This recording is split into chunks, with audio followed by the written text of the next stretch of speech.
Ngayong araw naman guys, ay malalaking talaba naman ang pinanguha at pinood trip namin. At grabe guys, natagpuan talaga namin ang pabrika ng mga talaba. Nakakuha rin nga pala kami dito ng mga susong karhatan. At yung mga talaba naman guys ay kinilaw namin at nilagyan namin ng sukang mahalang. At eto nga pala guys ang inulam namin dito sa bahaw naming dala. At sobrang sarap guys na naging food trip namin dito ngayong araw. So what's up mga kanapadaan lang. So ngayong araw nga guys, panibagong adventure, panibagong food trip syempre kasama mga kaibigan natin. At ngayong araw nga pala guys ay pupunta nga pala tayo sa pabrika ng mga talaba. At eto nga guys yung sinasabi ko sa inyong pabrika ng talaba kasi sobrang dami. Eto nga pala guys sa isang prinsa ng malaking palaisdaan at tinubuan na sobrang dami ng talaba. At sa sobrang dami nga guys ng mga talaba dito, paniguradong pwede mo na itong inegosyo. Noong dumating nga guys kami dito sa prinsa ng palaisdaan na to ay high tide pa. Paniguradong kung low tide dyan guys ay mas marami pang nakalitaw na talaba at mas marami pa tayong makukuha dyan. Sa mga solid followers nga pala guys namin dyan, palambing naman, paki-like at paki-share naman itong video na to at paki-comment na rin. Sa mga gusto nga pala guys magpa-shoutout dyan, mag-comment na rin kayo dito. Para alam nyo na guys, may shoutout ko kayo sa mga susunod nating vlog pa. Grabe nga guys yung mga nakukuha naming talaba ngayon at pinipili nga pala guys namin dito yung mga sobrang lalaki talaga ng mga talaba. Dahil nga guys marami na naman nagre-request sa atin na mag-food trip naman daw kami ng mga malalaking talaba at mga kinilaw na talaba. Eto guys, gagawin natin. Nabibitin kasi daw guys yung mga ibang followers natin pag mga reels video lang yung ginagawa natin. Kaya eto guys, gumawa ulit tayo ng long vlog. Ang kasama ko nga pala guys, tropa ngayong araw ay yung tropa nating si Balong, tapos yung tropa nating si Angelo at si Miguel nga pala guys yung nagka-camera sa amin dyan ngayong araw. Nakakailang pilaso,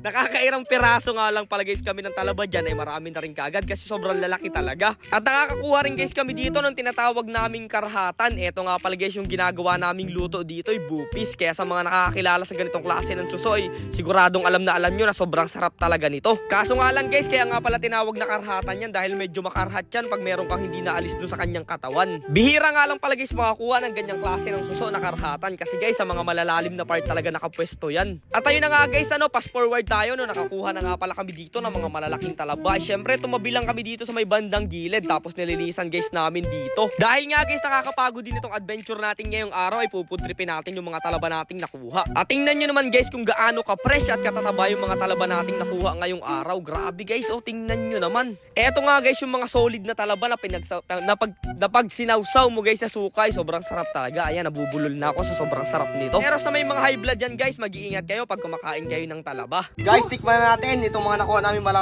malalaking talaba guys. Oh, kilaw-kilaw na tayo dyan. Lagi. Sarap yan. Okay. Suka mo na higupin, no? Wow. Guys, yan kay Balong, ang laki nun. Wow, quality. Ito guys, sobrang solid nito. Suka.